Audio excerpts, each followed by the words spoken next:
ವಿಶೇಷ ಕಾರ್ಯಕ್ರಮಕ್ಕೆ ಸ್ವಾಗತ. ನಾನು ಗೌರಿಶ್ರೀ ಹೊಸಪೇಟೆ.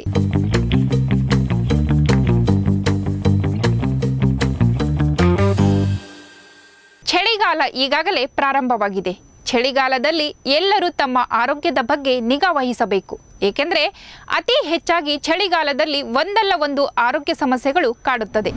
ಇನ್ನು ಚಳಿಯ ವಾತಾವರಣದಲ್ಲಿ ಆಗಾಗ್ಗೆ ತಲೆನೋವು ಕಾಡುತ್ತಿರೋದು ಹಲವರು ಶೀತ ಮತ್ತು ಕೆಮ್ಮಿನ ಸಮಸ್ಯೆಯನ್ನು ಎದುರಿಸುತ್ತಾರೆ.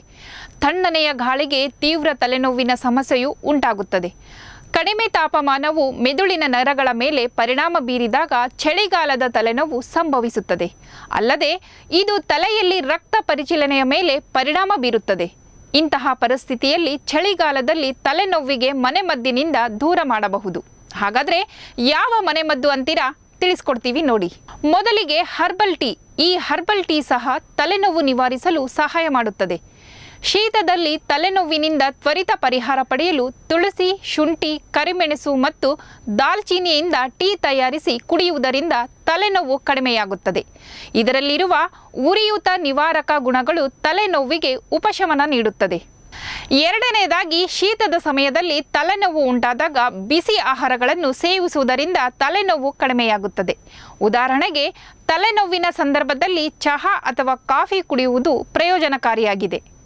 ಮೂರನೆಯದಾಗಿ, ತಲೆನೋವಿನ ಸಮಸ್ಯೆ ಇದ್ದಲ್ಲಿ ಉಗುರು ಬೆಚ್ಚಗಿನ ಎಣ್ಣೆಯಿಂದ ತಲೆಗೆ ಮಸಾಜ್ ಮಾಡುವುದರಿಂದ ಮೆದುಳಿನ ನರಗಳಿಗೆ ಪರಿಹಾರವನ್ನು ನೀಡುತ್ತದೆ ಮತ್ತು ರಕ್ತ ಪರಿಚಲನೆ ಸುಧಾರಿಸುತ್ತದೆ. ಚಳಿಗಾಲದ ತಲೆನೋವಿನ ಸಂದರ್ಭದಲ್ಲಿ ಈ ಸಮಸ್ಯೆಯು ತುಂಬ ಪರಿಣಾಮಕಾರಿಯಾಗಿದೆ. ಇನ್ನು ನಾಲ್ಕನೆಯದಾಗಿ, ಶೀತದ ಸಮಯದಲ್ಲಿ ತೀವ್ರವಾದ ತಲೆನೋವು ಉಂಟಾದಾಗ ನೀವು ಸ್ವಲ್ಪ ಸಮಯ ವಿಶ್ರಾಂತಿ ಪಡೆಯಬೇಕು. ಉತ್ತಮ ನಿದ್ರೆ ಮೆದುಳಿಗೆ ವಿಶ್ರಾಂತಿ ನೀಡುತ್ತದೆ ಮತ್ತು ತಲೆನೋವಿನ ಸಮಸ್ಯೆ ದೂರವಾಗುತ್ತದೆ. ನೋಡಿದ್ರಲ್ಲ ವೀಕ್ಷಕರೇ, ಚಳಿಗಾಲದಲ್ಲಿ ತಲೆನೋವು ಸಮಸ್ಯೆಗೆ ಯಾವೆಲ್ಲ ಮನೆಮದ್ದುಗಳು ಪರಿಹಾರವಿದೆ ಎಂದು. ಇದಿಷ್ಟು ಈ ಹೊತ್ತಿನ ವಿಶೇಷ. ಮತ್ತಷ್ಟು ಮಾಹಿತಿಗಾಗಿ ನೋಡ್ತಾ ಇರಿ ಒನ್ ಟಿವಿ. ಇದು ಪ್ರತಿಕ್ಷಣ ಪ್ರಜಾಪರ.